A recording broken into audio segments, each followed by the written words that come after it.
It is Thanksgiving of 2016. I am 18 years old, sitting at a dining room table in my aunt's house in a small town outside of Columbus, Ohio, eating green bean casserole I didn't ask for. Across from me is my cousin Derek, who has just been accepted to Ohio State University on a partial scholarship and has been telling everyone about it for approximately 45 minutes. My uncle Gerald, Derek's father, a man who has the energy of someone who peaked in 1987 and has been drafting off it ever since, raises his glass and says, "To education, the one thing nobody can take from you." Everyone at the table drinks. Then my Aunt Linda, my mother's older sister, a woman whose primary personality trait is unsolicited commentary, turns to me and says, "So Marcus, what are your plans? You're graduating this spring, right?" I told her I'd been accepted to a 2-year electrician program at a vocational school about 40 minutes from home, that I'd already lined up an apprenticeship starting the following fall, that I'd done the research and licensed master electricians in our region were making between $70,000 and $90,000 a year, with journeymen pulling 50 to 60. The table got quiet for exactly 2 seconds, and then my Uncle Gerald laughed. Not a polite, uncertain laugh, a genuine, full-throated laugh, the kind you do when someone says something that strikes you as genuinely absurd. He looked at my father, his brother-in-law, and said, "An electrician, that's what he's going with." My father, to his credit, said nothing. He just looked at his plate. My mother looked uncomfortable. Derek smirked into his cranberry sauce. Aunt Linda said, in that particular tone that people use when they're being condescending while pretending to be supportive, "Well, there's nothing wrong with that, Marcus. The world needs electricians too." There's nothing wrong with that. The world needs electricians too. I have replayed that sentence probably 10,000 times in my head over the past 8 years, not because it hurt, though it did at the time, but because of how perfectly it encapsulated exactly the kind of thinking that was about to make me significantly wealthier than everyone in that room. Let me back up and tell you who I am and how I got here. I grew up in a mid-sized Ohio town, the kind of place where the big employers are a hospital, a school district, and whatever manufacturing plant hasn't closed yet. My dad worked HVAC for 26 years. My mom was a bookkeeper for a local accounting firm. We were comfortable, not wealthy, not struggling, just solidly in that middle lane where you have enough but not extra. My parents believed in education the way their parents had believed in it, as the single most reliable path to a better life. College was the goal. College was always the goal. It was discussed with a reverence usually reserved for religion. I wasn't against education. I loved learning. I was just deeply, practically aware by the time I was 16 that I was not someone who learned well sitting in a lecture hall for 4 years. I knew this about myself the way you know things when you're honest with yourself in the quiet of your own head. I had watched my older sister go to a state university, rack up $60,000 in student loan debt, get a communications degree, and spend 3 years working at a coffee shop before landing an entry-level marketing job paying $32,000 a year. She was smart. She worked hard. The math just didn't math. I, meanwhile, had been helping my dad on weekends since I was 14. HVAC, electrical, plumbing. He knew enough of all three to handle most residential jobs himself, and I was his helper, his extra set of hands, the kid who crawled into attic spaces and read wiring diagrams while he stood below telling me what to look for. I was good at it, not just tolerably good, genuinely, naturally good. I understood systems. I understood how things connected. I could look at a circuit diagram and see it in 3 dimensions in my head. By the time I was applying to programs, I had already made my decision. I'd researched it thoroughly, not casually Googled it, actually researched it. I had spreadsheets. I had looked at Bureau of Labor Statistics data. I had called 3 electrical contractors in our region and asked them directly what a licensed journeyman made and what the job market looked like. Every single one of them told me the same thing. They couldn't find enough qualified people. They were turning down jobs because they didn't have the crew. One of them, a guy named Ron, who ran a commercial electrical company with about 20 employees, told me that if I got my journeyman's license, he would hire me the day I certified. He said that like it was the most obvious thing in the world. That was enough for me.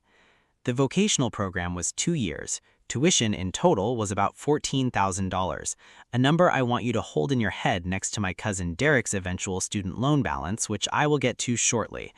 I took out a small loan for the first year and worked part-time at a hardware store to cover the second. I graduated with roughly $11,000 in debt, which I paid off in 8 months. The apprenticeship started when I was 20.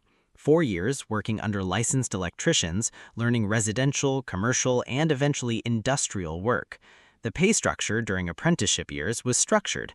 You started at a percentage of journeyman wages and scaled up as you progressed. First year, I made about $38,000. By the fourth year, I was pulling 52. Not glamorous numbers, but I had no student debt dragging against me. I was gaining skills every single day and becoming genuinely excellent at my trade in a way that 4 years of sitting in a classroom never could have produced. I got my journeyman's license at 24, passed the exam on the first try. Ron, the contractor who'd promised to hire me years earlier, made good on his word within 2 weeks of my certification. Starting journeyman wage, commercial electrical work, plus overtime. First full year as a licensed journeyman, $68,000. Meanwhile, Derek had graduated from Ohio State with a degree in finance and gotten a job at a bank in Columbus making $41,000 before taxes with $82,000 in student loan debt that was accruing interest while he figured out how to afford a decent apartment on that salary. He drove a 2015 Honda Civic with a check engine light that had been on since 2019. He wore nice clothes. He used words like stakeholder and synergy at family dinners. He was deeply, quietly miserable in the way that people are miserable when their life looks correct from the outside, but the numbers don't work. I am not saying any of this to be cruel. I'm saying it because the myth that a college degree automatically produces financial security is so deeply embedded in certain families, especially working-class families who see college as the escape hatch, that the data directly contradicts it gets ignored completely. Derek wasn't lazy, he wasn't stupid. He'd been sold a story, and nobody in our family had the tools to interrogate that story because they'd all grown up inside it. At 25, I started studying for my master electrician license. This is the top credential in the trade, the one that allows you to pull permits, design systems, run your own jobs. The exam is genuinely hard. I studied for 8 months. Practice exams, code books, electrical theory. I passed on the second attempt, which I'm told is about average. What a master license does, practically speaking, is open every door. You can run your own company. You can take on contracts. You are no longer just labor. You are the person who the labor reports to. You are the person whose signature is on the permit. I didn't jump immediately to running my own business. I spent another year at Ron's company, but now in a different capacity. Project lead on commercial jobs, managing a crew of 3 to 5 guys depending on the contract. I was learning the business side. Cost estimation, client relationships, scheduling, subcontractor coordination, everything that running an operation actually requires. At 27, I incorporated my own electrical contracting business. I started small, residential work, referrals from neighbors, word of mouth. I hired 1 other licensed journeyman and 2 apprentices. I underbid larger companies on small jobs specifically to build a portfolio and a reputation. I drove a truck that had 190,000 miles on it and wore the same 3 pairs of work pants all week. Year 1 of the business, net revenue of $210,000. My personal draw, $85,000. Year 2, net revenue of $380,000. My personal draw, $110,000. Year 3, we landed our first commercial contract, a medical office complex renovation. Net revenue crossed $700,000. I hired 2 more journeymen. I bought a newer truck. I paid cash. Year 4, last year, we did just under $1.1 million in revenue. I paid myself $180,000.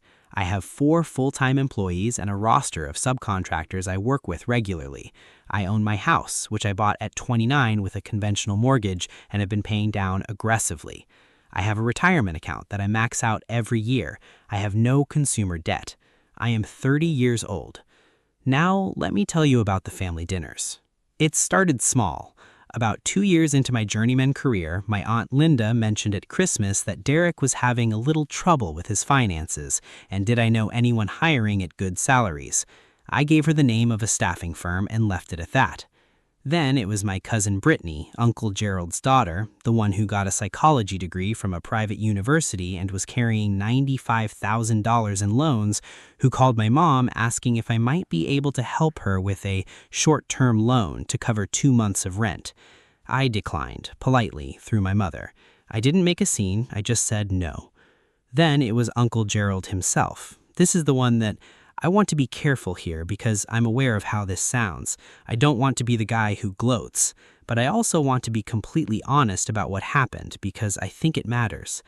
Uncle Gerald called me directly. This was maybe 3 years ago when I was 27. He was having a rough stretch. His pension from the plant where he'd worked for 18 years turned out to be worth about 60 cents on the dollar after some restructuring, and he had some medical bills from a surgery that his insurance had partially denied. He needed $4,000 to avoid going into collections on the medical debt. I thought about that Thanksgiving dinner for about 30 seconds. Then I thought about what kind of person I wanted to be. I sent him $4,000. I told him not to worry about paying it back. I didn't say a word about electricians or vocational school or the world needs tradespeople too. I just sent the money. He called me afterward and his voice was different than I'd ever heard it, quieter. He said, "I didn't think you'd do it." And I said, "Of course I did. Your family." There was a pause, and then he said something I didn't expect. He said, "I was wrong about you. When you were 18, I shouldn't have laughed." I told him it was fine. I meant it. Here is the thing about revenge that nobody tells you. The real version of it isn't satisfying in the way you imagine when you're 18 and angry.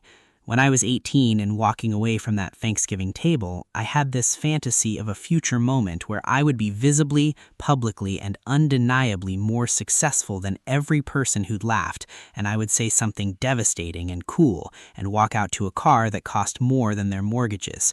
That's not what happened. What actually happened is that I got so busy building something real that the anger just sort of dissolved.